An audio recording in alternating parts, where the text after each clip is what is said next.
నమస్కారం. తీర్థయాత్ర కార్యక్రమానికి స్వాగతం. ఐశ్వర్యం ఈశ్వరాది చేత్ అంటుంది వేదం. ఈశ్వరుణ్ణి ఆరాధిస్తే ఐశ్వర్యం లభిస్తుంది. అసహజమైన కింకరుల వరాలను సైతం ఎటువంటి శంక లేకుండా తీర్చేవాడు శంకరుడు. అటువంటి సౌహార్ద్ర హృదయం కలవాడు ఆర్ద్ర నక్షత్ర సంజాతకుడు ఈ అభయంకరుడు. శివ, భవ, మహేశ్వర, పరమేశ్వర ఇలా కోటి నామాంకితుడై కోటిలింగేశ్వరునిగా తూర్పుగోదావరి జిల్లా ఆధ్యాత్మిక కేంద్రం రాజమండ్రిలో కొలువయ్యాడు. ఆ లయకరుని ఆలయ విశేషాలను ఈనాటి తీర్థయాత్ర కార్యక్రమంలో దర్శించి తరిద్దాం.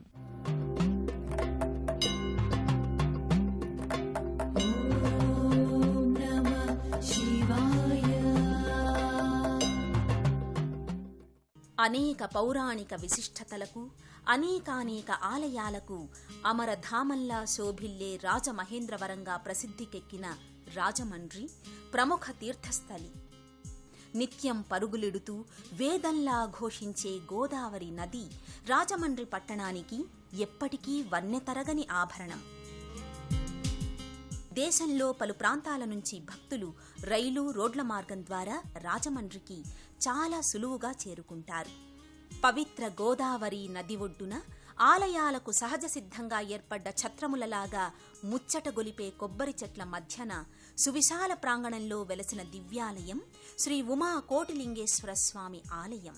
3 కలశాలలో 3 అంతరువులతో కూడిన రాజగోపురం దక్షిణాత్యుల ఆలయ నిర్మితికి అద్దం పడుతుంది. లోనికి ప్రవేశిస్తే బహు ఆలయాల సముదాయం తీర్చిదిద్దినట్టు కనిపిస్తుంది. గర్భాలయ, ఉపాలయాల విమాన శిఖరాలు అత్యంత రమణీయంగా కనువిందు చేస్తాయి. భరతావనిలో ప్రవహించే పుణ్య నదీమ తల్లుల్లో ఒకటైన గోదావరి నదీ స్నానమాచరించిన భక్తులు ఘాట్లోని మెట్ల మార్గంలో ఆలయ ప్రాంగణంలోకి ప్రవేశిస్తారు.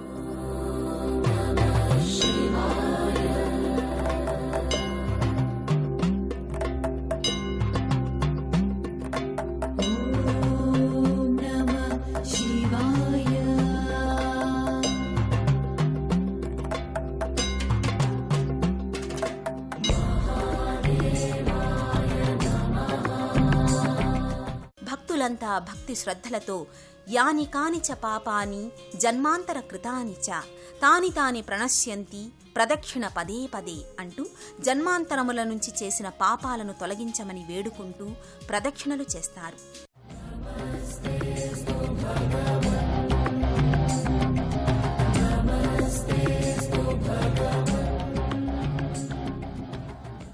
చెంబుడు నీళ్లు పోస్తే చాలు చిదానంద భరితుడై చేతనైనన్ని వరాలనిచ్చి చరితార్థులను చేస్తాడు ఈ చంద్రశేఖరుడు.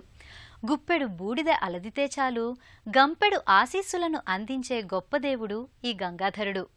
బిల్వపత్రాలనే 3 దళాల పత్రాలతో అర్చిస్తే చాలు బ్రహ్మానంద పడిపోయే భవుడు ఈ భస్మాంగధరుడు. నిత్య అభిషేక ప్రియుడు కదా. గోదావరి నదీ జలాల అభిషేక అభిలషుడై రాజమండ్రి పుష్కర ఘాట్ చేరువలోనే కొలువయున్న కోటిలింగేశ్వరుని గర్భాలయ దర్శనం పరమం పవిత్రం. అనంతకోటి బ్రహ్మాండ రూపుడై సాకార నిరాకార స్వరూపమైన కోటిలింగేశ్వర స్వామి గర్భాలయ దేవుడిగా భక్తుల పాలిట కొంగు బంగారమై దర్శనమిస్తున్నాడు.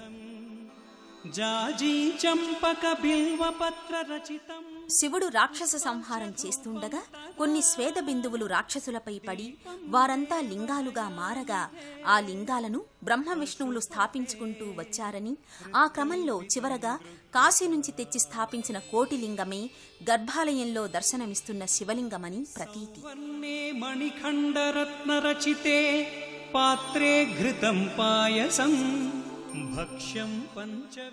ఉదాత్త అనుదాత స్వరయుక్తమైన మనఃసంభవేచ మయోభవేచ నమః శంకరాయ చ మయస్కరాయ చ నమః శివాయ చ శివతరాయ చ అని కీర్తించే రుద్ర నమక చమక గమకములతో వేద పండితుల వేద మంత్రాలతో దధి, క్షీర, ఘృత, మధు, శ్రాదు, ఫలోదకాదులతో కోటిలింగేశ్వరునికి అభిషేకాలు చేస్తారు. నయనానందకరంగా భక్త జనరంజకంగా జరిగే ఆ అభిషేకాల అనంతరం పలువిధ పుష్పాలతో అలంకరిస్తారు. పైనుంచి వేలాడే గజమాలలు, అభిషిక్తుడైన లింగరూప కోటిలింగేశ్వరునికి తొడిగే లోహపు తొడుగు, పంచపడగల నాగేంద్ర ఛత్రం, తీర్చిదిద్దిన త్రిపుండ్రాలతో భువనైక సుందరాకృతి గోచరిస్తుంది.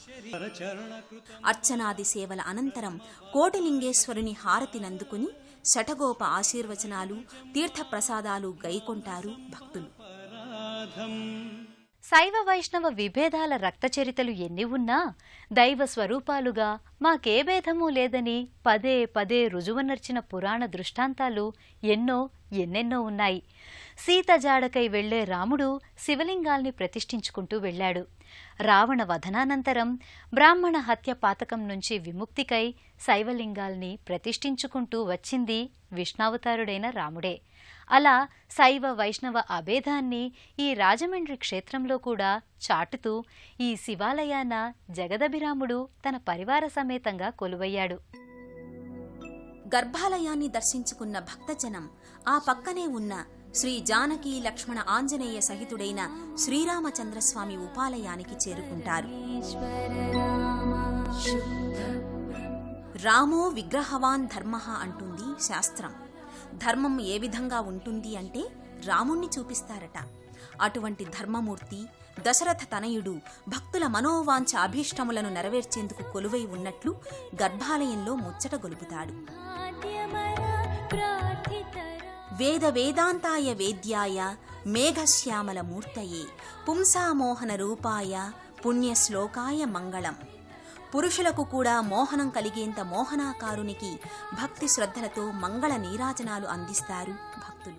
పంచభూతాత్ముడుగా సకల జగాల్ని కాచే తండ్రిగా శివుడుంటే ఆ జగాల్ని తన కరుణాపూరిత నయనాలతో చల్లగా చూసే తల్లిగా జగజ్జనని ఆ పరమేశ్వరి. ఆయమ్మ చండముండ ప్రచండ క్రూర రక్కసుల పాలిట కాళిక అపరదుర్గ అయితే సజ్జన భక్త శిష్టజనుల పాలిట భువనేశ్వరి. అందుకే ఆ అభయంకరుని అర్ధనారీశ్వరి అమ్మగా జగదంబగా భువనేశ్వరిగా ఈ ఆలయాన ప్రత్యేక దర్శనాన్ని అనుగ్రహిస్తోంది. ఇదే ఆవరణలో ఉన్న చతుర్దశ భువనాలను తన అధీనంలో ఉంచుకుని చరాచర సృష్టిని తన చల్లని చూపులతో పాలించే భువనేశ్వరీదేవి ఆలయ దర్శనం కోసం భక్తులు వెళతారు. అమ్మలగన్నయ్యమ్మ ముగురమ్మల మూలపుటమ్మ చాల పెద్దమ్మ సురారులమ్మ కడుపారడి బుచ్చినయమ్మ అంటాడు పోతనామాత్యుడు. భక్తితో భువనేశ్వరీదేవిని పూజిస్తే ఆహార సంపదలకు లోటు ఉండదని దేవీ భాగవతం చెబుతుంది.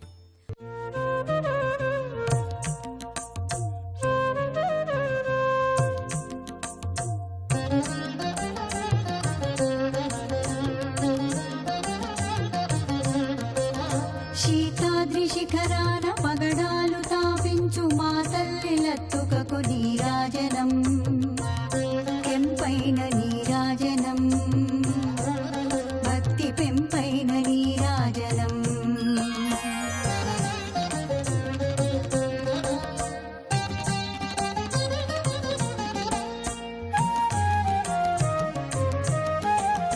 యోగేంద్ర హృదయాల మ్రోగేటి మా తల్లి బాగైన అందెలకు నీరాజనం, బంగారు నీరాజనం, భక్తి పొంగారు నీరాజనం.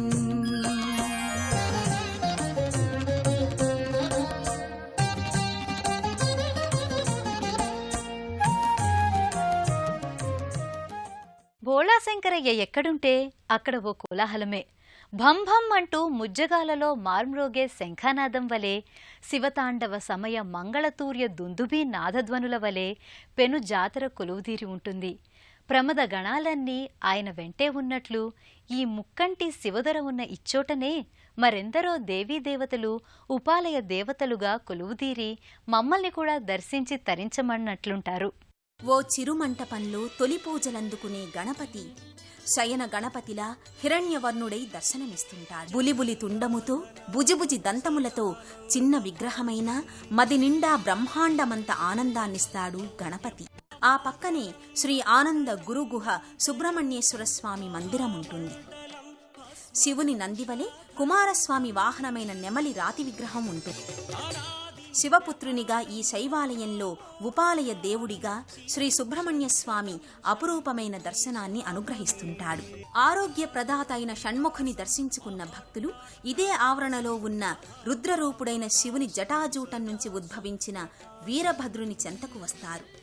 అష్టభుజములతో వీరభద్రుడు భక్తుల అష్ట కష్టాలను తొలగించే విధంగా భైద ప్రశాంత హృదయ రూపుడై ఉంటాడు. రుద్రాంశ సంభూతుడైన వీరభద్రుడు రుద్రాక్షమాల ధారణతో అలరారుతుంటాడు. బాల బ్రహ్మచారితో అర్చనాది హారతులు అందుకుని ప్రసన్నుడవుతాడు. ఈ ఉపమందిరానికి దాపుననే కాలభైరవ స్వామి దిగంబరాకారుడై దర్శనమిస్తుంటాడు. పక్కనే ఉన్న నవగ్రహ మండపంలోకి కూడా వెళ్లి ప్రదక్షిణలు చేసే నవగ్రహాల కరుణను సముపార్జిస్తారు భక్తులు.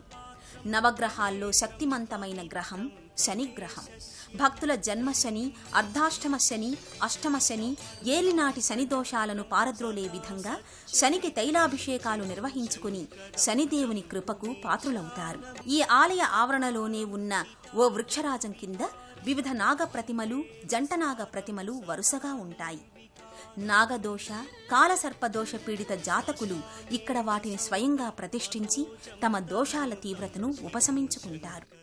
శంకరుడు, నాదశరీరుడు, హరుడు, భవుడు, జీవేశ్వరుడు అయిన పరమశివుడు పవిత్ర గోదావరి తీరాన కోటిలింగేశ్వరుడుగా కొలువై భక్తజన హృదయ శిఖరాలపై తాండవమాడుతున్నాడు. ఆ ముక్కంటి ఆయన గుడి లోగిలిలో అలరారుతున్న సర్వదేవతలు కూడా మనపై, మన భవితపై కరుణారస దృక్కులు ప్రసారిస్తారని ప్రార్థిద్దాం.